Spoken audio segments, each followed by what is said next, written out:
ورحمۃ اللہ وبرکاتہ۔ محترم بھائی نے لکھا ہے جمعرات کے دن نماز مغرب میں سورہ کافرون اور سورہ اخلاص کا پڑھنا سنت موقدہ ہے؟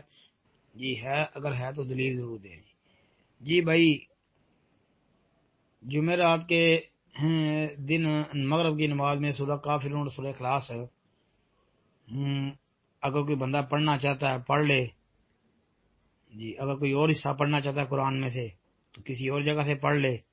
اب باقی یہ سمجھنا کہ جمعرات کے دن مغرب کی نماز میں پہلی رکعت میں سورہ کافرون اور دوسری میں سورہ اخلاص پڑھنا یہ سنت موقدہ ہے، تو یہ بھائی غلط ہے۔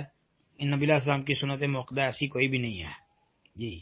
اور بلکہ جس روایت کے اندر یہ آتا ہے نا کہ مغرب کی نماز جمعرات والے دن جو ہے اس میں پہلی رکعت میں سورہ کافرون اور دوسری میں سورہ اخلاص پڑھی جائے، یہ سنت ہے، تو وہ روایت ثابت بھی نہیں ہے۔ ہاں جی، ایسی کوئی روایت ثابت نہیں ہے جی، کوئی بھی ایسی روایت ثابت نہیں ہے جی۔ بلکہ سند میں سعید بن سماک متروک الحدیث ایک راوی ہے جی، اور اہل علم نے بھی اس روایت کے اوپر جرح کر رکھی ہے۔ بلکہ حافظ ابن حجر رحمۃ اللہ علیہ نے فتح الباری کے اندر جلد 2 صفحہ 148 پر